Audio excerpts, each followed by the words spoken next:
कहानी की शुरुआत स्पेन से होती है, जहां आज रेसी की शादी का दिन था। रेसी की शादी रोमन से हो रही थी और ये रिश्ता परिवार की मर्जी से तय हुआ था। शादी धूमधाम से होती है और मेहमान बधाइयों की झड़ी लगा देते हैं। शादी के बाद रोमन अपनी नई नवेली दुल्हन रेसी को अपने घर लाता है। सब कुछ सामान्य दिख रहा था, लेकिन असली धमाके तो रेसी की गुफा में शुरू हुए। वहां उसने रेसी के साथ जमकर टहलका मचाया और अपनी दुल्हन की तगड़ी सेवा कर दी। कुछ दिनों बाद कहानी आगे बढ़ती है। आज रोमन का जन्मदिन था और घर में जश्न का माहौल था। रोमन के दोस्त भी आए हुए थे और रेसी पूरी मेहमान नवाजी में लगी थी। दारू, गप्पे और हंसी मजाक का दौर चल रहा था। इसी दौरान दोस्तों ने एक नया प्लान बनाया, दूसरे देश घूमने जाने का। रेसी भी इस प्लान का हिस्सा बन गई, क्योंकि वह भी कुछ नया एक्सप्लोर करना चाहती थी। जल्दी ही सबने टिकट बुक कराए और एक साथ सफर पर निकल पड़े। रेसी के साथ उसकी खास दोस्त मारिया भी थी। सफर के दौरान सब एक बस में सवार हुए। बस में एक गाइड भी था जो शहर की जानकारी दे रहा था। इस गाइड की आवाज रेसी को इतनी भा गई कि उसका ध्यान हर चीज से हटकर सिर्फ उस गाइड पर टिक गया। उस गाइड का नाम याम था। उसकी आवाज और अंदाज ने रेसी के दिल में कुछ कुछ खलबली मचा दी। लेकिन अचानक रेसी की तबीयत बिगड़ गई और उसे चक्कर आ गए। सब घबरा गए। थोड़ी देर बाद जब रेसी को होश आया तो उसने खुद को याम और रोमन के बीच पाया। याम उसकी तबीयत का हाल पूछ रहा था, लेकिन असल वजह ये थी कि रेसी को बस के अंदर घुटन हो रही थी। रेसी ठीक हो गई और बस फिर चल पड़ी। याम फिर से बोलने लगा और रेसी उसकी बातें सुनकर फिर से खिंचने लगी। थोड़ी देर बाद बस एक होटल के सामने रुकी, जहाँ सब आराम करने के लिए उतर गए। जैसे ही रेसी बस से उतरी, उसकी नजर याम पर पड़ी। दोनों ने एक दूसरे को नाम बताया और मुस्कुराए। इससे पहले कि दोनों ज्यादा बात कर पाते, रोमन ने आकर रेसी को होटल के अंदर ले लिया। होटल में सभी अपने अपने कमरे में आराम करने चले गए। अगली सुबह फिर से सफर शुरू हुआ। इस दौरान रेसी का ध्यान बार बार याम पर जा रहा था। याम ने भी ये चीज नोटिस कर ली थी। एक मौका पाकर याम रेसी के पास आया और उससे थोड़ी छेड़छाड़ करने लगा। याम की हरकतों से रेसी गर्म तो हुई, लेकिन उसने खुद पर काबू रखा और खुद को संभालते हुए वहां से हट गई। इसके बाद सब एक कैफे में बैठ गए, जहां खाने पीने और बातें करने का दौर शुरू हुआ। लेकिन रेसी के दिमाग में अब बस एक ही सवाल था, क्या वह याम की ओर बढ़े या नहीं। रेसी एक बार अपना रुमाल लेने के लिए बस में वापस आती है और वहां याम उसे अकेला मिल जाता है। मौका देखकर याम रेसी को पास खींचता है और अपनी चालबाजियों से उसे कायल कर देता है। याम की हरकतों से गुफा में मानो तगड़ा टहलका मच जाता है। हालांकि ये सीन रेसी की दोस्त मारिया ने देख लिया था। मारिया को दोनों की इस नजदीकी पर शक हो गया। शाम को याम चुपके से होटल में भी पहुंचता है और वहां भी अपनी जादुई चालों से रेसी को फिर से दीवाना बना देता है। अब रेसी याम की ओर पूरी तरह खींच चुकी थी। दोनों जब भी वक्त पाते तो अपने इस गहरे कनेक्शन का आनंद उठाने में पीछे नहीं रहते। शहर घूमने के बहाने ये दोनों अपनी मस्ती के मौके तलाश ही लेते। कुछ दिनों बाद रेसी अपने देश लौट आती है। घर पहुंचकर वह याम से संपर्क करने की कोशिश करती है, लेकिन याम ने जो नंबर दिया था वह अब बंद हो चुका था। रेसी इस बात से अनजान थी कि याम अब उससे कटने की कोशिश कर रहा है। याम से बात न हो पाने के कारण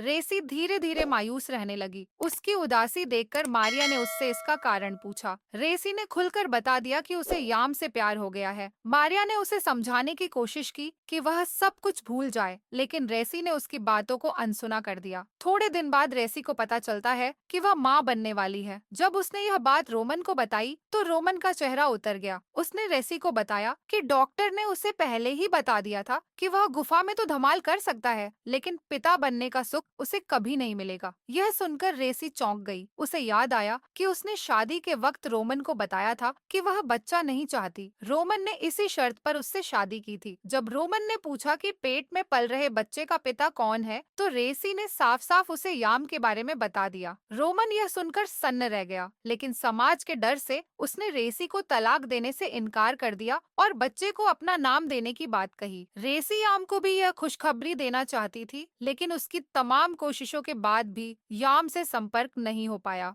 कुछ महीनों बाद रेसी ने एक प्यारे से बेटे को जन्म दिया। वह अपने बच्चे का बहुत ख्याल रखती थी और रोमन भी उसकी पूरी मदद करता था। लेकिन एक दिन अचानक बच्चे को तेज बुखार हो गया। डॉक्टर की लाख कोशिशों के बाद भी बच्चा बच नहीं सका। रेसी का दिल टूट चुका था, लेकिन उसने अपने फैसलों और जिंदगी के सबक से सीख ली थी। बच्चे की मौत के बाद रेसी ने खुद को संभालने की बहुत कोशिश की, लेकिन वो अपने अंदर की खालीपन को महसूस करती रही। एक दिन उसने रोमन के लिए एक खत छोड़ा। खत में उसने लिखा, मैं हमेशा के लिए याम के पास जा रही हूँ। रेसी अपने सभी बंधनों को छोड़कर उसी देश पहुंची जहाँ पहली बार उसने याम से मुलाकात की थी। वह याम के दोस्त मैसी से मिली और उससे याम के गांव का पता पूछा। मैसी ने उसे बताया कि याम अब गाइड का काम छोड़कर एक गांव में नया जीवन बिता रहा है। रेसी बिना वक्त गंवाए उस गांव की ओर निकल पड़ी। गांव पहुंचने के बाद उसने याम को ढूंढना शुरू किया। कुछ कोशिशों के बाद उसे याम मिल ही गया। दोनों की आंखों में वही पुरानी चमक लौट आई। याम अब गाड़ी चलाने का काम करता था। वह रेसी को अपनी गाड़ी में बैठाता है और दोनों एक दूसरे के साथ बिताए समय को याद करते हुए अपनी भावनाओं में डूब जाते हैं। याम रेसी को अपने घर लेकर आता है। याम का घर छोटा लेकिन बहुत प्यारा था। रेसी को वो घर बेहद पसंद आया। घर आते ही दोनों ने एक दूसरे के साथ अपने रिश्ते को नई शुरुआत देने का फैसला किया। कुछ समय बाद रेसी पासपोर्ट दफ्तर में पहुंचती है। वह हमेशा के लिए इस देश में बसना चाहती थी, लेकिन दफ्तर के कर्मचारियों ने उसे बताया कि यह तभी मुमकिन होगा जब वह या तो कोई काम ढूंढ ले या फिर याम से शादी कर ले। यह सुनकर रेसी वापस याम के घर आई। जब याम की माँ रेसी से मिलने आई और बच्चों को याम से मिलवाया तो रेसी को शुरुआत में लगा कि यह कोई गलत फहमी है, लेकिन जैसे ही उसने याम को बच्चों के साथ खेलते और हंसते देखा, उसका गुस्सा 7वें आसमान पर पहुंच गया। उसने याम से इस सच को छिपाने का कारण पूछा और याम ने भारी मन से बताया कि उसका बीता हुआ रिश्ता उसकी जिंदगी की सबसे बड़ी गलती थी। उसने कहा, मैंने तुम्हें इसलिए यह बात नहीं बताई क्योंकि मैं तुम्हें खोना नहीं चाहता था। मेरे बच्चों से मेरा रिश्ता जरूर है, लेकिन उनकी माँ के साथ मेरा कोई नाता नहीं है। रेसी इस बात को स्वीकार करने की कोशिश करती रही, लेकिन कहीं न कहीं उसका भरोसा टूट चुका था। उसने याम से शादी की बात की, लेकिन याम ने दो टूक जवाब दिया कि उसे शादी के नाम से सख्त नफरत है। याम के इस इनकार के बावजूद रेसी ने अपने दिल को समझाने की कोशिश की। उसने सोचा कि वह याम के साथ छोटे छोटे पलों में खुश रह सकती है। याम और रेसी ने मिलकर एक छोटा सा चादर बनाने का काम शुरू किया। इस काम में उनका दोस्त मैसी भी मदद करता था। धीरे धीरे उनकी मेहनत रंग लाने लगी और एक दिन एक अमीर बिजनेसमैन उनके पास बड़ा ऑर्डर लेकर आया। बिजनेसमैन ने उनके काम की तारीफ की, लेकिन उसने ऑर्डर के साथ एक निजी मांग भी रख दी। वह रेसी के साथ समय बिताना चाहता था। रेसी ने इस मांग को तुरंत ठुकरा दिया, लेकिन याम ने उसकी भावनाओं की परवाह किए बिना उसे मना लिया। याम का कहना था कि ये सब बिजनेस का हिस्सा है। रेसी के पास कोई और विकल्प नहीं था और उसने भारी मन से उस बिजनेसमैन को खुश किया। बिजनेसमैन ने न केवल ऑर्डर दिया बल्कि तोहफे में रेसी को एक छोटी गन भी दे दी। और ऑर्डर मिलने के बाद याम के पास पैसे आ गए थे और अब उसने अपना असली रंग दिखाना शुरू कर दिया। वह पैसों का इस्तेमाल करके शानो शौकत की जिंदगी जीने लगा। एक दिन रेसी ने याम को घर में एक दूसरी लड़की के साथ रंगे हाथ पकड़ लिया। याम ने उसे समझाने की कोशिश की, लेकिन रेसी जान चुकी थी कि वह एक गलत इंसान के साथ है। अगले दिन याम ने रेसी को एक क्लब में बुलाया। उसके साथ वही लड़की भी थी। याम ने रेसी को बताया कि वह चाहता है कि वे तीनों एक साथ रहें। यह सुनकर रेसी का गुस्सा फूट पड़ा। उसने वह गन निकाली जो उसे बिजनेसमैन ने दी थी और याम पर गोली चला दी। क्लब के शोर में किसी को पता भी नहीं चला कि क्या हुआ। याम की मौत के बाद रेसी ने जल्दबाजी में देश छोड़ने की तैयारी शुरू कर दी। वह अपने देश लौट गई, लेकिन वहाँ उसकी जिंदगी पहले जैसी नहीं रही। उसने सोचा कि वह रोमन के साथ एक अच्छी जिंदगी बिता सकती थी, लेकिन याम के प्यार में पड़कर उसने सब कुछ बर्बाद कर दिया। रेसी का जीवन एक सीख बन गया। प्यार में सही इंसान को पहचानना बेहद जरूरी है। दोस्तों, यह कहानी हमें यह सिखाती है कि सही और गलत का चुनाव कितना महत्वपूर्ण है।